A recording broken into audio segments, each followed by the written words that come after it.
Body में 3 प्रकार की पेशियां हैं। हमारी बॉडी के अंदर 3 प्रकार की पेशियां हैं, कंकाल पेशी, चिकनी पेशी और हृदय पेशी।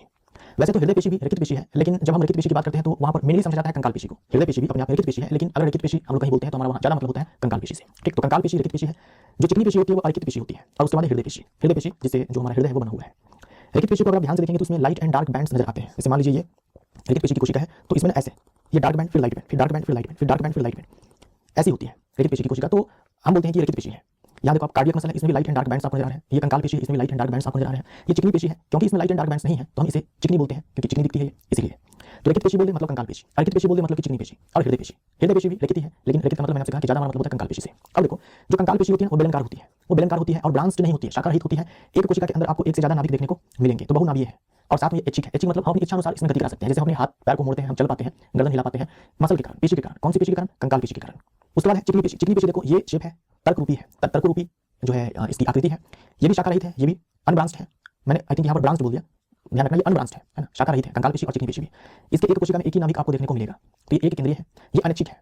पूरा का पूरा आहार नाल जो है हमारा वो चिकनी पेशी से ही बना हुआ है, तो इसमें हम अपनी इच्छा अनुसार गति नहीं करा सकते हैं।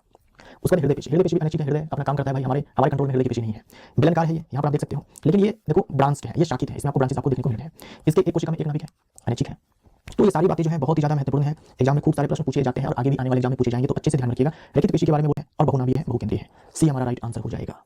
उत्तल दर्पण से ऐसे आपतित होती है, समानांतर ऐसे आपतित होती है, तो ये टकराकर ऐसे जाती है, यानी कि प्रकाश किरण जो ऐसे परावर्तित होती है। अगर हम इसको पीछे ऐसे खींचे तो मुख्य अक्ष के जिस बिंदु पर ये जाकर के पीछे खींचने पर मिलती है प्रकाश किरण, वो मुख्य फोकस होता है। तो ऐसा प्रतीत होता है कि जो प्रकाश किरण है वो मुख्य फोकस से होकर के आ रही है, मुख्य फोकस से निकल रही है। मुख्य फोकस से क्या हो रही है कि अपसरित हो रही है ना, यानी कि एक पॉइंट से निकलना, एक पॉइंट पर जाकर के मिलना वो अपसरित होता है, एक पॉइंट से निकलना अपसरित होता है। तो मुख्य फोकस से अपसरित होती हुई प्रतीत होती है प्रकाश की किरण, तो बी हमारा राइट आंसर हो जाएगा। मुख्य फोकस से अपसरित, बी हमारा राइट आंसर। अच्छा, मुख्य फोकस पर अभिसरित ये जो है अवतल दर्पण के लिए सही हो जाता, अवतल दर्पण के लिए ये सही हो जाता। अवतल दर्पण के केस में जब समानांतर प्रकाश किरण आपतित होती है तो दर्पण से परावर्तन के बाद मुख्य फोकस पर अभिसरित होती है। तो अवतल दर्पण के केस में हम ये बोलते हैं क्योंकि उत्तल दर्पण है तो मुख्य फोकस से अपसरित होती हुई प्रतीत होती है, बी हमारा राइट आंसर। मस्तिष्क से निकलने वाली कपाल तंत्रिकाएं तथा मेरुज्जु से जो तंत्रिकाएं निकलती है उसे हम लोग क्रेनियल नर्व्स बोलते हैं, कपाल तंत्रिकाएं बोलते हैं। ये 12 जोड़ी होती है, ये 12 जोड़ी होती है। और जो स्पाइनल कॉर्ड है, मेरुज्जु है, वहां से जो तंत्रिकाएं निकलती है उसे हम लोग मेरु तंत्रिकाएं बोलते हैं, स्पाइनल नर्व्स बोलते हैं। ये 31 जोड़ियां होती है, 31 जोड़ियां होती हैं। तो ये जो 12 जोड़ी कपाल तंत्रिकाएं होती है, 31 जोड़ी मेरु तंत्रिकाएं होती है, मिलकर किसका निर्माण करती है, ये आपसे सवाल में पूछा गया है। तो हमारे बॉडी के अंदर जो तंत्रिका तंत्र है इसे हम लोग 2 पार्ट्स में बांटते हैं, केंद्रीय तंत्रिका तंत्र, केंद्रीय तंत्रिका तंत्र यानी कि सेंट्रल नर्वस सिस्टम, सीएनएस। उसके बाद हम बांटते हैं परिधीय तंत्रिका तंत्र में, परिधीय तंत्रिका तंत्र, केंद्रीय तंत्रिका तंत्र और परिधीय तंत्रिका तंत्र। केंद्रीय तंत्रिका तंत्र हमारे बॉडी के केंद्र में होता है, केंद्रीय तंत्रिका तंत्र हमारे बॉडी के केंद्र में होता है, ठीक केंद्र में होता है। तो इसमें जो हमारा मस्तिष्क है, जो ब्रेन है, और जो मेरुज्जु है यानी कि स्पाइनल कॉर्ड है ना, स्पाइनल कॉर्ड है, समझा। जो ब्रेन है और जो स्पाइनल कॉर्ड है हमारे बॉडी के केंद्र में है, तो ये दोनों मिलकर बनाते हैं केंद्रीय तंत्रिका तंत्र। इसी मस्तिष्क से जो है 12 जोड़ी जो है कपाल तंत्रिकाएं निकलती है, और इसी मेरुज्जु से जो है 31 जोड़ी जो है मेरु तंत्रिकाएं निकलती है। ये जो तंत्रिकाएं होती है मिलकर बनाती है परिधीय तंत्रिका तंत्र, ठीक। तो हमारा आंसर ए हो जाएगा। और ये स्वायत्त तंत्रिका तंत्र है, ये परिधीय तंत्रिका तंत्र का ही एक टाइप है, ठीक। हमारा आंसर यहाँ पर परिधीय तंत्रिका तंत्र हो जाएगा। मतलब हमारे जो हमारा केंद्रीय तंत्रिका तंत्र है उसके पेरिफेरी में, उसके पेरिफेरी में ये परिधीय तंत्रिका तंत्र होता है, पेरिफेरल नर्वस सिस्टम हम बोलते हैं इंग्लिश में, राइट। तो ये हमारा राइट आंसर हो जाएगा। और अंतःस्रावी तंत्र के अंदर जो हमारी अंतःस्रावी ग्रंथियां हैं वो सारी आती है। किसी वस्तु द्वारा इसकी स्थिति या विन्यास में परिवर्तन के कारण प्राप्त ऊर्जा को डैश एडिनोसाइन ट्राइफॉस्फेट, इसे कहा जाता है एनर्जी करेंसी, है ना, ऊर्जा मुद्रा कहा जाता है, एनर्जी करेंसी कहा जाता है। एडिनोसाइन ट्राइफॉस्फेट इसका फुल फॉर्म होता है।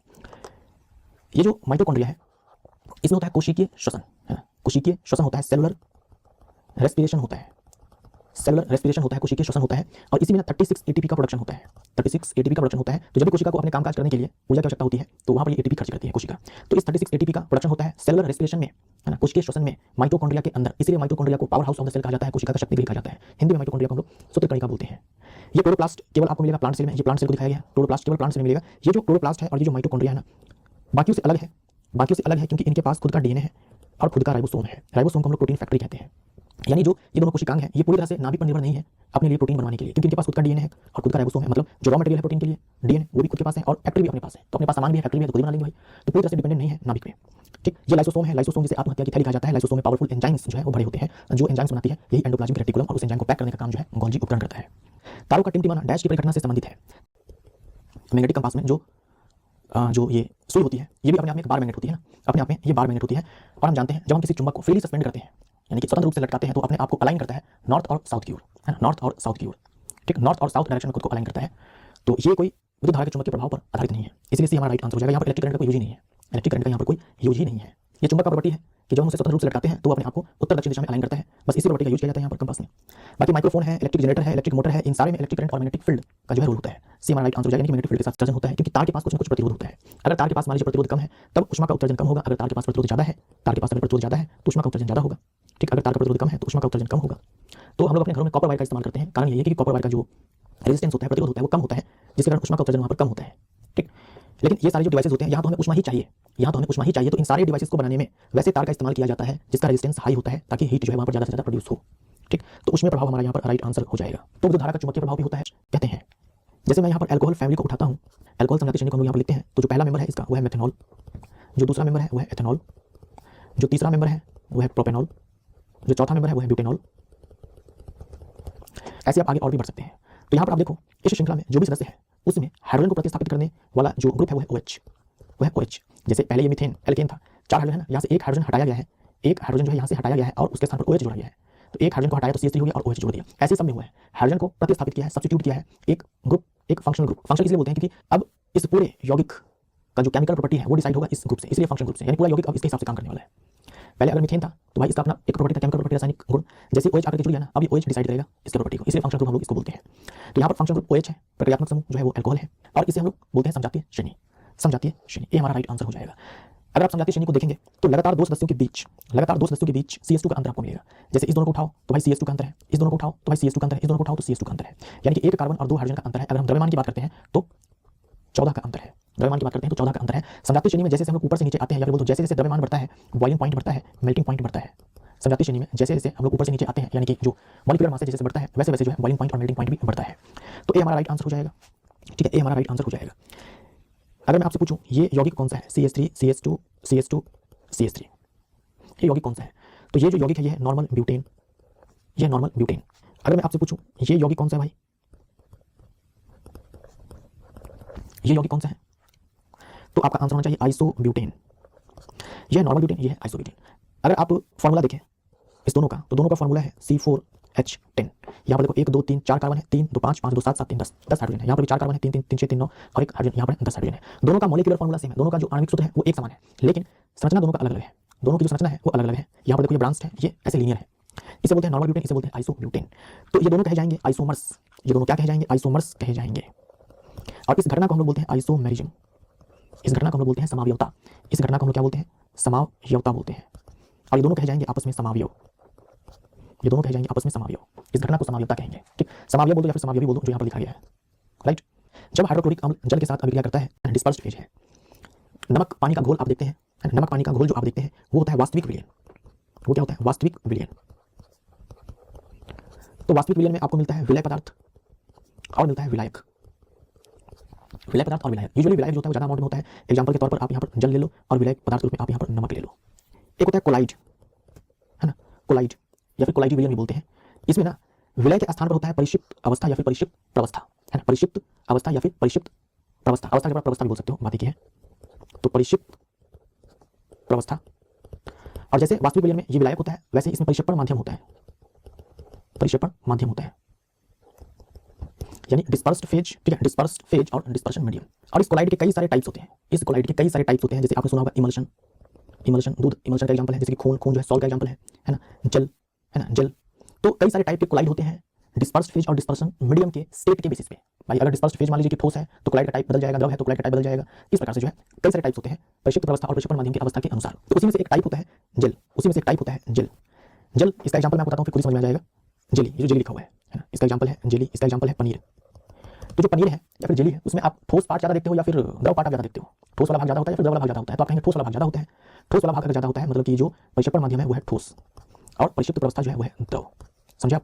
तो जल अपने आप में एक कोलाइड है जिसमें परिक्षिप्त प्रवस्था जो है द्रव होता है, परिक्षेपण माध्यम जो है ठोस होता है, परिक्षेपण माध्यम ठोस होता है। हमसे डिस्पर्स्ड फेज के बारे में पूछा है तो हमारा आंसर यहाँ पर द्रव प्रवस्था हो जाएगा, बी हमारा राइट आंसर हो जाएगा। 2 कॉपर के एटम्स हैं, यहाँ पर 3 कॉपर के एटम्स हैं, गलत हो जाएगा। यहाँ पर आप देखिए तो 3 कॉपर के एटम्स हैं, 3 कॉपर के एटम्स हैं, 3 ऑक्सीजन के एटम्स हैं, यहाँ पर 3 ऑक्सीजन के एटम्स हैं, 2 नाइट्रोजन के एटम्स हैं, यहाँ पर 4 नाइट्रोजन के एटम्स हैं, तो ये भी गलत हो जाएगा, बी हमारा आंसर। यदि पृथ्वी यानी जैसे सोडियम, सोडियम का एटॉमिक नंबर 11 है, मतलब इसके परमाणु के नाभिक में 11 प्रोटॉन है। तो एटॉमिक नंबर बराबर नंबर प्रोटॉन्स, तो किसी परमाणु के नाभिक में उपस्थित प्रोटॉन की कुल संख्या, तो डी हमारा राइट आंसर हो जाएगा। एक आपने सुना होगा द्रव्यमान संख्या, है ना, द्रव्यमान संख्या यानी कि मास नंबर, जिसे हम लोग कैपिटल ए से डिनोट करते हैं। ये होता है नाभिक में प्रोटॉन की कुल संख्या प्लस न्यूट्रॉन की कुल संख्या, है ना। नाभिक में कुल प्रोटॉन की संख्या प्लस कुल न्यूट्रॉन की संख्या। अब क्योंकि जो प्रोटॉन की संख्या है वो परमाणु संख्या के बराबर ही होती है, तो आप चाहो तो आप यहाँ पर ऐसे लिख सकते हो, परमाणु क्रमांक प्लस न्यूट्रॉन की संख्या। तो ये भी आपको ध्यान रखना है, द्रव्यमान संख्या। लक्षण निम्नलिखित में से किससे प्रभावित हो सकते हैं? जो लक्षण होते हैं वो किससे प्रभावित, जो ठंडे जल के साथ अभिक्रिया नहीं करती है। ठंडे जल के साथ नहीं करती है मतलब गर्म जल के साथ करती है और भाप के साथ करती है। तो एकदम से घोल कर पी जाना है आपको, सुबह शाम चाय के साथ, दूध के साथ, पानी के साथ, जैसे पीना है घोल करके पी जाइए। तो पोटेशियम, सोडियम, कैल्शियम, ये तीन जो धातुएं हैं, ये ठंडा जल हो, गर्म जल हो, भाप हो, तीनों के साथ अभिक्रिया करते हैं। मैग्नीशियम जो है केवल गर्म जल और भाप के साथ अभिक्रिया करती है, ठंडे जल के साथ नहीं करती है। एल्यूमिनियम, जिंक, आयरन, ये केवल भाप के साथ अभिक्रिया करते हैं, ना तो ठंडे जल के साथ अभिक्रिया करते हैं, ना ही गर्म जल के साथ अभिक्रिया करते हैं। जो ठंडे जल के साथ अभिक्रिया करते हैं ना वो गर्म जल और भाप के साथ करेंगे ही करेंगे। ये सारे जो धातु हैं ये जल से अभिक्रिया करते ही नहीं है। तो यहाँ भी सोडियम है और यहाँ पर सोडियम है, मतलब ये तीनों तो ऐसे ही कट जाएंगे क्योंकि भाई सोडियम पोटेशियम तो बहुत ही खतरनाक वाला अभिक्रिया करते हैं ठंडे जल के साथ, right. Aluminium, iron, zinc, iron केवल भाप के साथ अभिक्रिया करते हैं। डी हमारा राइट आंसर हो जाएगा। अच्छे से याद कर लीजिए। ये निम्नलिखित में से कौन सा या कौन से कत्ल की संरचना को देखें। तो ये जो पिस्टिल है इसी को स्त्री केसर कहा जाता है, और ये जो स्टेमन है इसे कहा जाता है पुंकेसर। ये जो स्त्री केसर है इसके तीन हिस्से होते हैं, तीन भाग होते हैं। वर्तिकाग्र सबसे ऊपर ये जो पार्ट है, ठीक, उसके बाद वर्तिका ये जो लंबा वाला भाग है, और उसके बाद अंडाशय, ये अंडाशय। तो ये सबसे निचला भाग है, सूजा हुआ भाग है अंडाशय। तो एक के साथ जाना चाहिए सी। इस अंडाशय के अंदर बीजांड होता है जो निषेचन के बाद बीज बन जाता है, और अंडाशय निषेचन के बाद फल बन जाता है। ये स्टेमन है, पुंकेसर का भी दो पार्ट होता है, एंथर और फिलामेंट। परागकोश और तंतु। परागकोश में परागकण का निर्माण होता है, और यही परागकण जो है इस वर्तिकाग्र पर जाकर के लैंड करता है, तो इसे हम लोग परागण बोलते हैं। इसी केसर का मध्य लंबा भाग, ये इसकी बात की जा रही है, ये क्या है, स्टाइल यानी कि वर्तिका। तो दो के साथ जाएगा कौन, डी। इसी केसर का शीर्ष भाग, इसकी बात की जा रही है, ये स्टिग्मा यानी कि वर्तिका। तो तीन के साथ जाएगा भाई ए। और अंडाशय में बीजांड होता है, ओव्यूल होते हैं, है ना। ये जो ओव्यूल है ये सीड बन जाता है निषेचन के बाद, और ये जो ओवरी है ये फ्रूट बन जाता है निषेचन के बाद। तो चार के साथ जाएगा भाई कौन, बी। तो एक के साथ सी, यहाँ पर बी दिया हुआ है काट दो, एक के साथ सी सही है, ए दिया हुआ काट दो। तो सी और डी, दो के साथ देख लो डी जाना चाहिए, दो के साथ डी जो है डी में गया हुआ है, तो ये भी कट जाएगा, डी हमारा आंसर। इस तरह के जो प्रश्न होते हैं बहुत ही आसान होते हैं, मजा भी आता है बनाने में।